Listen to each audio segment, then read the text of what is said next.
জঙ্গি যোগ, বাংলাদেশ যোগ, সন্ত্রাসবাদ এসব বলতে গিয়ে কোথায় যেন নিজের জন্যই ফাঁদ তৈরি করে ফেললেন মুখ্যমন্ত্রী মমতা বন্দ্যোপাধ্যায়। তিনি গিয়েছিলেন আক্রমণ করতে, শুভেন্দু অধিকারীকে আক্রমণ, বিজেপিকে আক্রমণ, কিন্তু সেসব করতে গিয়ে শুভেন্দু অধিকারীকে চ্যালেঞ্জ দিতে গিয়ে দুম করে বলে বসলেন যদি তার সঙ্গে কোনো ধরনের কোনো যোগ প্রমাণ করা যায় তাহলে তিনি পদত্যাগ করবেন। আচ্ছা, এ রাজ্যের শাসক দলকে, এ রাজ্যের অভিভাবককে এবং এ রাজ্যে অনুপ্রবেশ থেকে শুরু করে নানান রকম যে জঙ্গি জাল ছড়িয়ে রয়েছে তার দেখভালের দায়িত্বকে, এসব প্রশ্নের উত্তর পাওয়া গেল না। এই বাংলা, এই সরকার কাশ্মীরি জঙ্গি জাভেদ মুন্সির সরকার, এই সরকারের মুখ্যমন্ত্রী মুসলিম তোষণকারী। আমি স্পিকার সাহেব বাংলার মানুষকে বলবো, যদি প্রমাণ করতে পারেন একদিনে মুখ্যমন্ত্রী তো ছেড়ে দিয়ে চলে যাব। বাংলাদেশে অনুপ্রবেশ হোক অথবা জঙ্গি জাল, বর্তমান সময়ে প্রসঙ্গগুলি উঠলেই প্রথমেই মাথায় আসে বাংলার নাম। সংখ্যালঘু তোষণ তো আছেই। দলনেত্রী মমতা বন্দ্যোপাধ্যায়ের কাছে সংখ্যালঘুরা দুধেল গরু।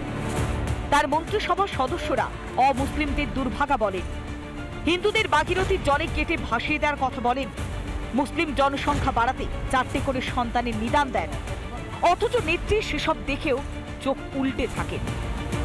কিন্তু এই সত্যি কথা বিরোধী দলনেতা বললেই গায়ে লাগে মুখ্যমন্ত্রী।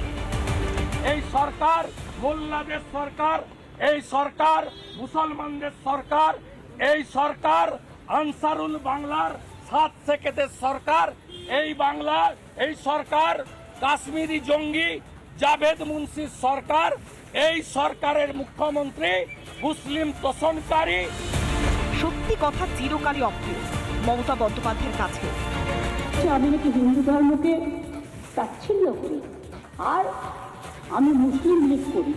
আমাকে এই জীবনে এসেও শুনতে হবে এত সংগ্রাম করার পর যে জম্মু কাশ্মীরের টেরোরিস্টদের সাথে আমার সম্পর্ক আর বাংলাদেশের সাথে টেরোরিস্টদের সাথে আমার সম্পর্ক যদি প্রমাণ করতে পারেন একদিনে মুখ্যমন্ত্রী তো ছেড়ে দিয়ে চলে যাব না।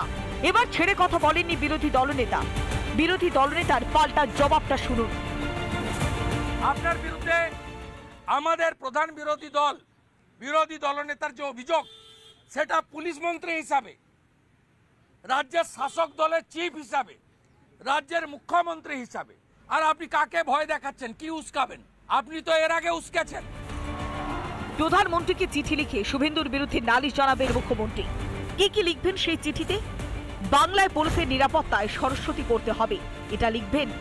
নাকি অনুপ্রবেশকারীদের জন্য গুলশান কলোনির মতো একটি আস্তানা তৈরি হয় শহরে, সেটা লিখবেন? সিএএ এর বিরোধিতা করে যখন বাস ট্রেন পুড়িয়ে ফেলা হয় তখন মুখ্যমন্ত্রী নীরব থাকার বিষয়টিও জানাবেন তো প্রধানমন্ত্রীকে? রিপাবলিক বাংলা। নানা ধরনের কন্টেন্ট দেখার জন্য লাইক করুন, শেয়ার করুন আমাদের ফেসবুক পেজ, সাবস্ক্রাইব করুন আমাদের ইউটিউব চ্যানেল। পাশাপাশি অন্যান্য ব্রেকিং নিউজের জন্য অবশ্যই চোখ রাখুন রিপাবলিক বাংলায়।